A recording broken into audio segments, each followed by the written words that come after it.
সবাইকে ধন্যবাদ। আজ আমি একটা মজাদার রেসিপি নিয়ে আসছি, লাউ ফুলের পাকোড়া।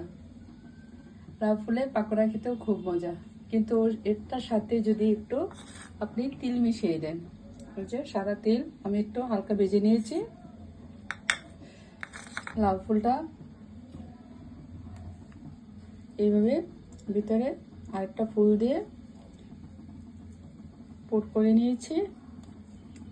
এভাবে সবগুলো একসাথে ভাজ করে নিয়েছি। আর নিয়েছি সাদা তেল নিয়েছি, আর একটু বেসনের গুঁড়া, একটু চালের গুঁড়া আর একটু হলুদের গুঁড়া একসাথে মিশিয়ে রেখেছি। এটা করতে বেশিক্ষণ সময় লাগে না, খেতেও খুব মজা মচমচে হয়। তাহলে আমি দেখাচ্ছি কিভাবে করতে হয়। লাউ ফুল সাধারণত আমাদের গ্রামের বাড়িতে বা শহরেও পাওয়া যায়। এগুলো খেতে খুব ভালো লাগে, নিয়ে আসলে বেশি খরচও হয় না। তাহলে আমি দেখাই দিচ্ছি কিভাবে তাহলে পাকোড়াটা করব।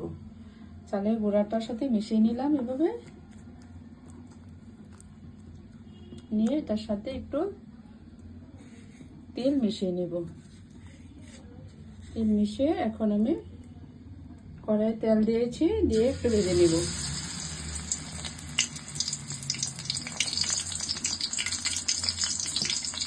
ভাজা হচ্ছে,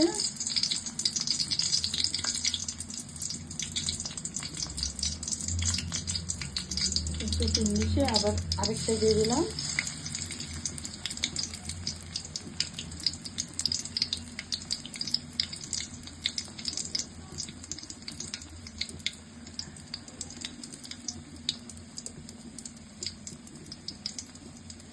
আস্তে আস্তে ভাজা হচ্ছে।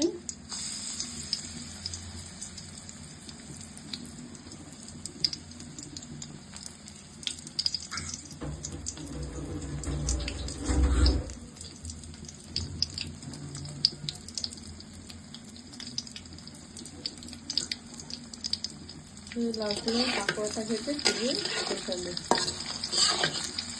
একবার এভাবে করে খেয়ে দেখবেন, মচমচে ভাজি, খেতেও ভারী মজা। আস্তে আস্তে উঠে দিচ্ছি যেন ভেঙে না যায়। সেগুলো খুব সুন্দর দেখা যাচ্ছে। লাউ ফুলের বড়া খুবই সুস্বাদু, খেতেও সবাই, বাচ্চা ছোট বড় সবাই পছন্দ করে। অনেকটা হয়ে আসছে, আরেকটু মচমচে হবে, তারপর আমি নামিয়ে নিব।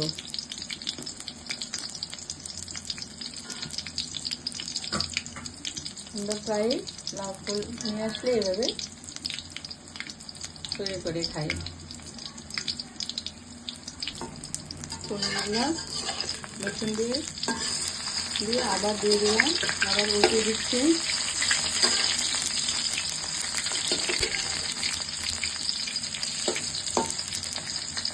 বড়টা একটু যদি মচমচে হয় তাহলে খুবই খেতে সুস্বাদু লাগে।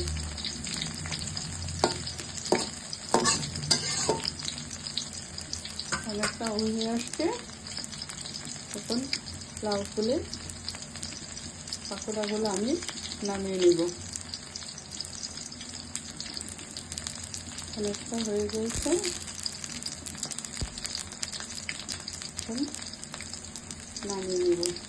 আপনারা এইভাবে একবার করে দেখেন, সত্যি খুবই মজাদার একটা খাবার। খালি খালিও খেতে পারেন, আবার ভাত দিয়ে খেতে পারেন।